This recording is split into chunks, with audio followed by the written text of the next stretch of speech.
అందరికీ నమస్కారం. శివలీల ఆరా యూట్యూబ్ ఛానల్కి స్వాగతం. శ్రీ పరమహంస యోగానంద గారి ఒక యోగి ఆత్మకథ పుస్తకంలోని 5వ అధ్యాయం గంధబాబా అద్భుతాల ప్రదర్శన గురించి చదువుకుందాం. ఈ లోకంలో ప్రతిదానికి ఒక ఋతువు అన్నది ఉంది. ఉద్దిష్టమైన ప్రతిదానికి ఒక సమయం అంటూ ఉంది. నన్ను నేను ఓదార్చుకోవడానికి సాలమన్ రాజుకున్న ఈ జ్ఞానం నాకు లేదు. ఇంట్లోంచి కాలు బయట పెడితే చాలు నా కోసం నిర్ణయమైన గురుదేవుల ముఖం ఎక్కడైనా కనిపిస్తుందేమోనని పరిశీలనగా చూసేవాణ్ణి. అయినప్పటికీ నా హై స్కూల్ చదువు పూర్తయ్యే వరకు నాకు ఆయన తారసపడలేదు. అమర్తో పాటు నేను హిమాలయాలకు పారిపోవడానికి శ్రీ యుక్తేశ్వర్ గారు నా జీవితంలోకి ప్రవేశించిన సుదినానికి మధ్య 2 ఏళ్లు గడిచాయి. ఈ నడిమి కాలంలో నేను కొందరు సాధువుల్ని, గంధబాబా, టైగర్ స్వామి, నగేంద్రబాద్ బాదురి, మాస్టర్ మహాశయుల్ని, వంగదేశపు విఖ్యాత విజ్ఞాన శాస్త్రవేత్త అయిన జగదీష్ చంద్రబోస్ను కలుసుకున్నాను. నేను గంధబాబా గారిని కలుసుకోవడానికి భూమికలుగా చెప్పదగ్గ అంశాలు 2 ఉన్నాయి. అందులో ఒకటి మధురమైనది, మరొకటి వినోదకరమైనది. దేవుడు సరళమైనవాడు, తక్కినదంతా జటిలమైనది. ప్రకృతి తాలూకు సాపేక్ష ప్రపంచంలో నిరపేక్షమైన విలువల కోసం వెతక్కు. నేను కాళికాదేవి ఆలయంలో విగ్రహానికి ఎదురుగా మౌనంగా నిలబడి ఉన్నప్పుడు ఈ దార్శనిక నిష్కర్షలు మృదువుగా నా చెవిన పడ్డాయి. తిరిగి చూసేసరికి ఒక పొడుగుటాయన కనిపించాడు. ఆయన ధరించిన లేదా ధరించని వస్త్రాన్ని బట్టి ఆయన ఒక సంచార సాధువని తెలిసింది. మీరు ఈ ఆలోచనలో ఉన్న వ్యాకులతను నిజంగా కనిపెట్టారు అంటూ కృతజ్ఞతాపూర్వకంగా నవ్వాను. కాళికాదేవి సంకేతమైన మాదిరిగా ప్రకృతిలోని కృపా భయానక రూపాల జటిలత నాకంటే తెలివైన బుర్రలనే తబ్బిబ్బు చేసింది. ఈ మర్మాన్ని విప్పి చెప్పగల వాళ్ళు బహుకొద్ది మంది. ప్రతి ఆలోచనాపరుణ్ణి స్ఫింక్స్ వేసే జటిలమైన ప్రశ్నల సవాలు చేసేవే జీవితంలోని మంచి చెడ్డలు. మానవులు చాలామంది దాని పరిష్కారానికి ప్రయత్నించకుండానే జీవితాలను కోల్పోతారు. తేప్స్ రోజుల్లో మాదిరిగా ఇప్పటికీ అదే దండన. కానీ అక్కడక్కడ ఓటమిని అంగీకరించని మహోన్నత శిఖరంలో ఒక్కొక్కడు ఒంటరిగా నిలుస్తాడు. ద్వైతంలో ఉన్న మాయలో నుంచి అఖండమైన అద్వైత సత్యాన్ని చేజిక్కించుకుంటాడు. మీరు దృఢ విశ్వాసంతో చెబుతున్నారండి. నేను చాలా కాలం చిత్తశుద్ధిగా అంతఃపరిశీలన అభ్యసించాను. జ్ఞానార్జనకు అత్యంత బాధాకరమైన మార్గం ఇది. ఆత్మపరీక్ష చేసుకోవటం, తన ఆలోచనల్ని నిర్విరామంగా పరిశీలన చేసుకోవటం కఠోరమైన విదారక అనుభవం. అత్యంత ప్రబలమైన అహంకారాన్ని సైతం అది నుగ్గు చేస్తుంది. కానీ నిజమైన ఆత్మవిశ్లేషణ ద్రష్టలను తయారు చేయడానికి గణిత శాస్త్రీయంగా పనిచేస్తుంది. ఆత్మాభివ్యక్తి విధానం పేరిట సాగే వైయక్తికాభిప్రాయ ప్రకటనలు దేవుణ్ణి గురించి, విశ్వాసాన్ని గురించి తమకు తోచిన వ్యక్తిగతమైన వ్యాఖ్యానాలు చేయడానికి తమకు హక్కుందని విశ్వసించే అహంకారులను తయారు చేస్తాయి. అటువంటి దుహంకారపూరితమైన మౌలికత సమక్షం నుంచి సత్యం వినమ్రంగా వెళ్ళిపోతుందనడంలో సందేహం లేదు. చర్చ నాకు ఆహ్లాదకరంగా ఉంది. మనిషి బడాయిల్లోంచి బయటపడే వరకు శాశ్వత సత్యాన్ని అర్థం చేసుకోలేడు. అనేక శతాబ్దాలుగా పంకిలమై ఉన్న మానవ మనస్సు లెక్కలేనన్ని ప్రపంచమాయలతో కూడిన దుర్భర జీవితాన్ని సృష్టిస్తోంది. మనిషి మొదట తనలోని శత్రువులతో జరిపే పెనుగులాట ముందు యుద్ధభూమిలో జరిగే పోరాటాలు తీసికట్టే అనిపిస్తాయి. ప్రచండ బలప్రయోగంతో జయించడానికి ఇవేమీ మానవ రూపంలో ఉన్న శత్రువులు కావు. విషవాయువుల్ని వెళ్ళగక్కే అస్త్రాలను బహునేర్పుగా అమర్చుకొని, అంతటా కమ్ముకొని నిర్విరామంగా పనిచేస్తుండే తామసిక కామాలనే ఈ యోధులు మనల్ని అందరినీ హతమార్చడానికి చూస్తుంటారు. తన ఆదర్శాలను భూస్థాపితం చేసి సాధారణ ప్రారబ్ధానికి తలవంచినవాడు ఆలోచనా శూన్యుడు. అతడు నిర్వీర్యుడుగాను, మూర్ఖుడుగాను, అవమానకరుడుగాను తప్ప మరో రకంగా కనిపిస్తాడా? అయ్యా, దిగ్భ్రమ చెందిన జనసామాన్యం మీద మీకు సానుభూతి లేదా? ఆ సాధువు ఒక్క క్షణం మౌనం వహించాడు. తర్వాత సూటికాని ఈ సమాధానం ఇచ్చాడు. సర్వ సుగుణాలకి నిలయుడైన అగోచరుడైన భగవంతుణ్ణి ఒక పక్క, అటువంటివేమీ అటువంటివేవీ లేనట్టు కనిపించే మానవుణ్ణి మరొక పక్క ప్రేమించడం అన్నది తరచూ దిగ్భ్రమ కలిగిస్తుంది. కానీ వ్యూహానికి తగ్గట్టుగానే ఉంటుంది. బుద్ధి కుశలత, అంతఃపరిశోధన మానవులందరి మనస్సుల్లోని ఏకత్వాన్ని, అంటే స్వార్థపరత్వం అనే దృఢబాంధవ్యాన్ని బయటపెడుతుంది. కనీసం ఈ ఒక్క విషయంలోనైనా మానవుల్లో సోదరభావం వెల్లడి అవుతున్నది. ఈ రకమైన సమత్వాన్ని గ్రహించిన తరువాత నివ్వెరపాటుతో కూడిన వినమ్రత వస్తుంది. అది ఆత్మకున్న అన్వేషణయోగ్యమైన స్వాస్థ్యదాయక శక్తుల్ని గమనించలేని తోటి వాళ్ళ మీద కనికరంగా మారుతుంది. ప్రపంచం అనుభవించే దుఃఖాల్ని గురించి ప్రతి యుగంలోనూ సాధువులు మీలాగే బాధపడ్డారండి. సంకుచితమైన తన కష్టంలోనే మునిగిపోయి ఇతరుల జీవితాల్లోంచి దుఃఖాలకు స్పందించే శక్తిని కోల్పోయినవాడు లోతులేని మనిషి. గంభీరంగా ఉన్న ఆ సాధువు ముఖం గమనించగలిగినంత ప్రశాంతమైంది. శస్త్రంతో మాదిరిగా నిశితంగా ఆత్మవిచ్ఛేదన అభ్యసించినవాడు మొత్తం మానవాళి పట్ల జాలి పెరుగుతుండడం గమనిస్తాడు. చెవులు ఊదరగొడుతూ అధికారపూర్వకంగా అహంకారం వెల్లడించే కోరికల నుంచి అతనికి విముక్తి కలుగుతుంది. అటువంటి నేలలో దైవప్రేమ పుష్పిస్తుంది. చివరికి జీవుడు మరెందుకు కాకపోయినా ఎందుకని ప్రభూ, ఎందుకని అంటూ ఆక్రోశించడానికి సృష్టికర్త వైపు తిరుగుతాడు. ఎవరి ఏకమాత్ర సౌందర్యం మానవుణ్ణి ఆకర్షించాల్సి ఉందో ఆ దివ్యుని సమక్షంలోకి చివరికి అతన్ని బాధ అనే కొరడా దెబ్బల చేత తోలుకురావడం జరుగుతుంది. నేను ఆ సాధువు కలకత్తా కాళీఘట్ ఆలయంలో మాట్లాడుకుంటున్నాం. అద్భుత సౌందర్యానికి పేరుగన్న ఆ దేవాలయాన్ని దర్శించడానికే నేను వెళ్ళాను. అనుకోకుండా తారసపడ్డ ఈ పరిచయస్తుడు విశిష్టంగా అలంకరించి ఉన్న మందిర శోభను ఒక్క చేతి విదిలింపుతూ కొట్టిపారేశాడు. ఇటుకలు, సున్నము మన చెవులకు సోకే స్వరాలేవి ఆలపించవు. తన అస్తిత్వపు మానవగానం ఒక్కదానికి గుండె తెరుచుకుంటుంది. భక్త బృందాలు అటు ఇటు సాగుతున్న గుమ్మం దగ్గర మాకు ఆహ్వానమిస్తున్న ఎండలోకి ఇద్దరం నడిచాం. నువ్వు చిన్నవాడివి. ఆ సాధువు సాలోచనగా నన్ను పరిశీలించాడు. భారతదేశం కూడా చిన్నదే. సనాతన ఋషులు ఆధ్యాత్మిక జీవనానికి సంబంధించి నిర్మూలించడానికి సఖ్యం కాని పద్ధతులు ఏర్పరిచి ఉంటారు. వాళ్ళ సనాతన సూక్తులు ఈనాటికి ఈ దేశానికి చాలు. శిక్షణాత్మకమైన ఈ బోధలు పాతపడిపోలేదు. భౌతికవాదపు మాయలను ఎదుర్కొనేందుకు సునిశితమైన సమర్థత వాటికి ఉంది. ఈ బోధలే భారతదేశాన్ని ఇప్పటికీ తీర్చిదిద్దుతున్నాయి. వేల కొద్ది సంవత్సరాలుగా తత్తరపాటు పండితులు కాలగణన చేయడానికి ఖాతరు చేసేదానికంటే మిన్నగానే సంశయాత్మకమైన కాలమే వేదాల విలువను రుజువు చేసింది. దాన్ని నువ్వు వారసత్వంగా తీసుకో. మంచి వాగ్ధార గల ఆ సాధువుకు నేను భక్తి పురస్సరంగా వీడ్కోలు చెబుతూ ఉండగా భవిష్యత్ దర్శనం ఒకటి వెల్లడించాడాయన. ఈవేళ నువ్విక్కడి నుంచి వెళ్ళిన తర్వాత నీకు అసామాన్యమైన అనుభవం ఒకటి కలుగుతుంది. నేను దేవాలయ ఆవరణ నుంచి బయటకు వచ్చి తరువాత ఎక్కడికి వెళ్ళాలో నిశ్చయించుకోకుండా తిరుగుతున్నాను. వీధి మలుపు తిరుగుతూ ఒక పాత స్నేహితుడికి ఎదురుపడ్డాను. వాడు ఎలాంటి వాడంటే అలాంటి వాళ్ళ సంభాషణ శక్తులు కాలాన్ని ఖాతరు చేయకుండా అనంతంగా సాగుతూనే ఉంటాయి.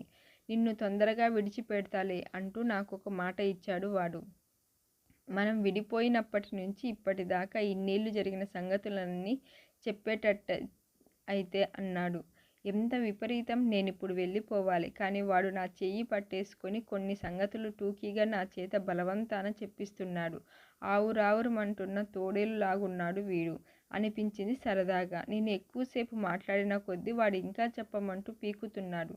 వీణ్ణి నేను మర్యాదగా తప్పించుకునే ఉపాయం చెయ్యమని మనసులో కాళికాదేవికి మనవి చేసుకున్నాను. మా స్నేహితుడు చటుక్కున వెళ్ళిపోయాడు. అమ్మయ్య అనుకొని నేను నడక మరింత జోరు చేశాను. ఈ వదరబోతు పీడ మళ్ళీ తిరగబెడుతుందేమోనన్న భయంతో వెనకాల తొందరగా వస్తున్న అడుగుల చప్పుడు వినిపించి నా వేగాన్ని పెంచాను. వెనక్కి తిరిగి చూడ్డానికి ధైర్యం చెయ్యలేదు. కానీ మా వాడు మళ్ళీ ఒక్క ఉదుటున ఉరుకొచ్చి నన్ను కలుసుకొని సరదాగా నా భుజం పట్టుకున్నాడు. గంధబాబా గురించి నీకు చెప్పడం మర్చిపోయాను. అదిగో ఆ ఇంటికే దయచేశారాయన అంటూ కొద్ది గజాల దూరంలో ఉన్న ఇంటిని చూపించారు. ఆయన్ని తప్పకుండా కలుసుకో, సరదాగా ఉంటుంది. అసామాన్యమైన అనుభవం ఏదైనా కలగొచ్చు నీకు. వస్తా అంటూ ఈసారి నిజంగానే వెళ్ళిపోయాడు. కాళీఘట్ ఆలయం దగ్గర సాధువు సరిగ్గా ఇలాగే చెప్పిన జోస్యం నా మనసులో మెదిలింది. కుతూహలంతో నేను ఆ ఇంట్లోకి ప్రవేశించాను. ఒక విశాలమైన ఒక హాలులోకి నన్ను తీసుకెళ్లారు.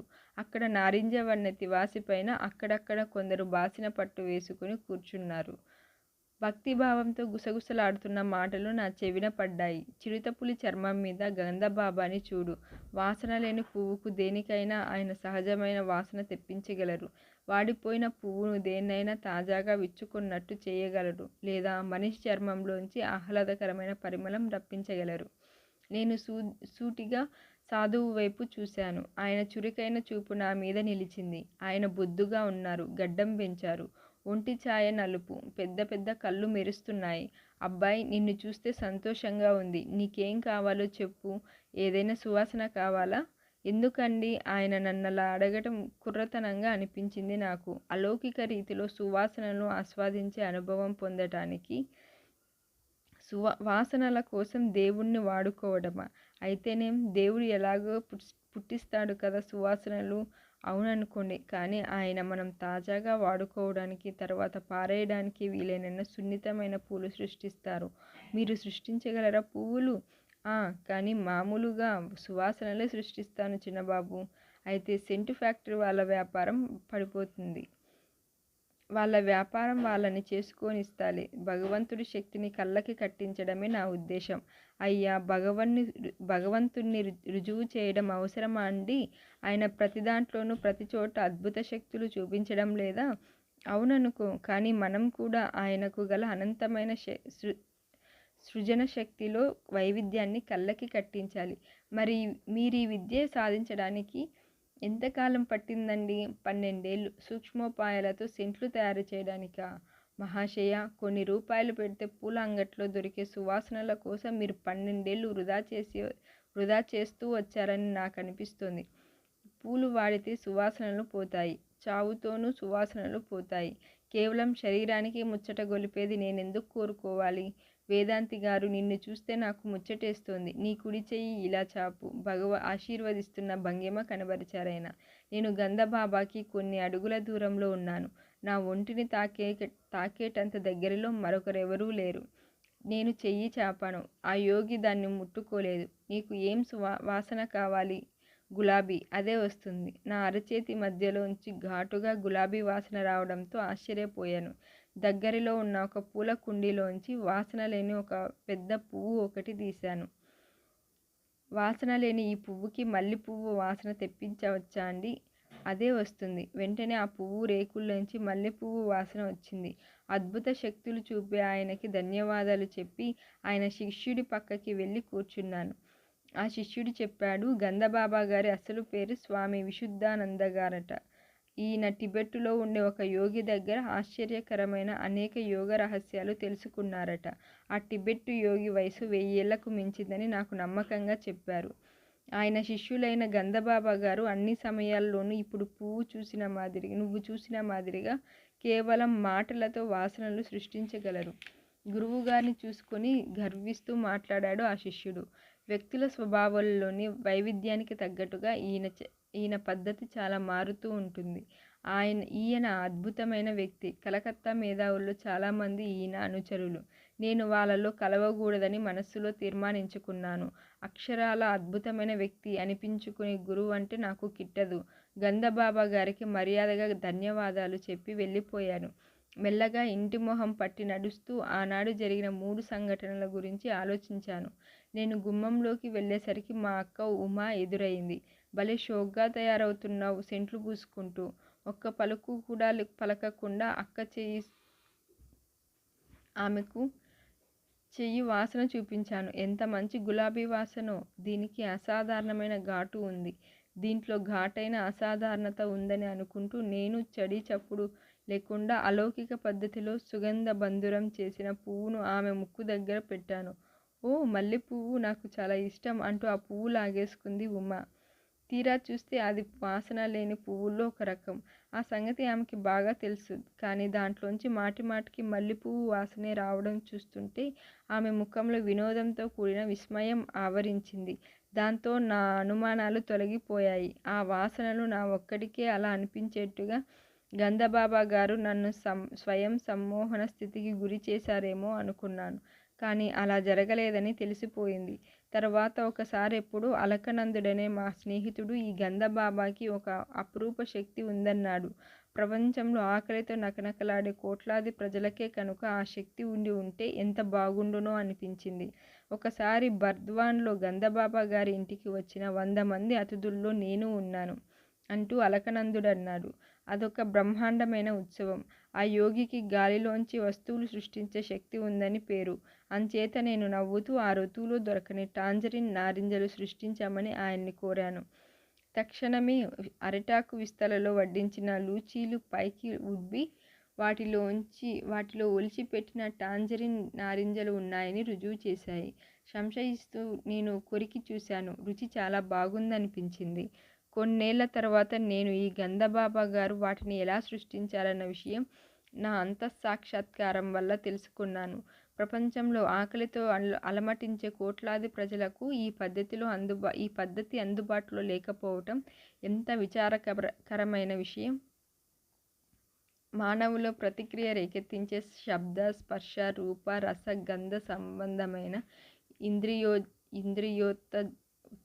ఇంద్రియ ఉత్తేజకాలు ఎలక్ట్రాన్, ప్రోటాన్లలోని స్పందనల తారతమ్యాల వల్ల పుడతాయి.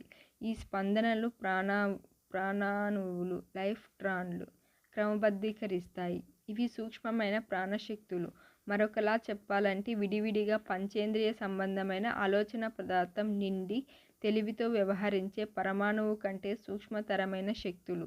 ఇవి సూక్ష్మమైన ప్రాణశక్తులు లేదా వేరే వేరే ప్రపంచ తన్మాత్రలతో జ్ఞానపూర్ణమైన పరమాణువుల కంటే కూడా సూక్ష్మతరమైన శక్తులు. గంధబాబా గారు కొన్ని నిర్దిష్ట యోగాభ్యాసాల వల్ల తమను తాము ప్రాణశక్తికి అనుసంధించుకొని లైఫ్ ట్రాన్లు తమ స్పందాత్మక నిర్మితిని మరో రకంగా మార్చుకోవటానికి అణువుగా ప్రచోదన శక్తి ఇచ్చి కోరిన ఫలితాన్ని సాధించగలుగుతున్నాడు. ఆయన చూపించిన వాసన, పండు తదితర అలౌకిక శక్తులు ప్రాపంచిక స్పందనల వస్తురూప కల్పనలే కానీ సమ్మోహనం వల్ల ఉత్పన్నం కావించిన ఆంతరిక సంవేదనలు కావు. చిన్న ఆపరేషన్లు చేసేటప్పుడు వైద్యులు మత్తుమందు ఇస్తే అపాయానికి గురికల వ్యక్తుల విషయంలో సమ్మోహన శక్తిని ఒక విధమైన మానసిక మత్తుమందుగా ఉపయోగిస్తారు. కానీ ఇది తరచుగా సమ్మోహన శక్తికి గురయ్యే వాళ్ళకి హాని చేస్తుంది. కొంతకాలం గడిచేసరికి వ్యతిరేక మానసిక పరిణామం ఒకటి మెదడులోని కణాలను అస్తవ్యస్తం చేస్తుంది. సమ్మోహనం అనేది ఇతరుల చేతనా పరిధిలోకి అనధికారంగా ప్రవేశించడం. దీనికి తాత్కాలిక దృగ్విషయాలకి దైవ సాక్షాత్కారం పొందిన వాళ్ళు చూపించే అద్భుత శక్తులకు పోలిక లేదు. భగవత్పరమైన జాగృతి పొందిన నిజమైన సాధువులు సృజనాత్మక విశ్వస్వాప్నికుడికి అనుగుణంగా శృతి కలిసి తమ ఇచ్ఛాశక్తితో ఈ స్వాప్నిక ప్రపంచంలో మార్పులు తీసుకువస్తారు. గంధబాబా గారి లాంటి వాళ్ళు ప్రదర్శించే అద్భుత చర్యలు చూసి తీరవలసినవే అయినా అవి ఆధ్యాత్మికంగా నిరుపయోగమైనవి. వినోదం చేకూర్చడానికి మించి వీటికి వేరే ప్రయోజనం ఏమీ లేకపోవటం వల్ల ఇవి దేవుడి కోసం జరిపే తీవ్ర అన్వేషణను పక్కలకి మళ్లిస్తాయి. అసామాన్యమైన శక్తుల ఆడంబర ప్రదర్శనలను గురువులు నిరసించారు. అబు సయీద్ అనే పారశీక మార్మికుడు నీటి మీద, గాలిలోనూ అంతరిక్షంలోనూ తాము ప్రదర్శించగల అద్భుత శక్తులను చూసుకుని గర్వించే కొందరు ఫకీర్లను చూసి నవ్వాడు. నీళ్ళల్లో కప్ప కూడా హాయిగానే ఉంటుంది అంటూ మెత్తని మందలింపుతో ఎత్తి పొడిచాడు అబూ సయీద్. కాకి, రాబందు గాలిలో సులువుగా ఎగురుతాయి. సైతాను తూర్పున పడమటన ఒకేసారి కనిపిస్తాడు. నిజమైన మానవుడు ఎవడంటే తన తోటి వాళ్ళలోనే ధార్మిక జీవనం గడుపుతుండేవాడు. క్రయ విక్రయాలు సాగిస్తూనే ఒక్క క్షణం కూడా దేవుణ్ణి మరచిపోనివాడు. మరో సందర్భంలో ఈ పారశీక దేశికోత్తముడు ధార్మిక జీవనాన్ని గురించి తనకు గల అభిప్రాయాలను ఇలా చెప్పాడు. నీ మనసులో ఉన్నది పక్కకి పెట్టేయడం, నీ చేతిలో ఉన్నది ఉదారంగా ఇతరులకి ఇవ్వడం, ఆపదలు పిడిగుద్దులు వేస్తున్నప్పుడు ఏనాడు చలించకపోవటం. గుడి దగ్గర తటస్థపడ్డ సమదర్శి అయిన ముని కానీ, టిబెట్టులో శిక్షణ పొందిన యోగి కానీ గురువు కోసం నాకు గల ఆకాంక్షను తీర్చలేదు. గుర్తించడానికి నా హృదయానికి శిక్షకుడి అవసరం లేదు. ఆంతరిక నిశ్శబ్దంలోంచి దాన్ని తట్టి పిలిచేవాళ్ళు చాలా అరుదుగా తారసపడటం వల్ల అలాంటి సందర్భాల్లో సహజంగానే అది గట్టిగా భలా అంటూ కేక వేసింది. చివరికి నేను మా గురువుగారిని కలుసుకొన్నప్పుడు ఆయన కేవలం తమ ఆదర్శ మహనీయత వల్లనే నిజమైన మానవుడి ప్రమాణాన్ని ఉద్బోధించారు. ఇంతటితో 5వ అధ్యాయం పూర్తి.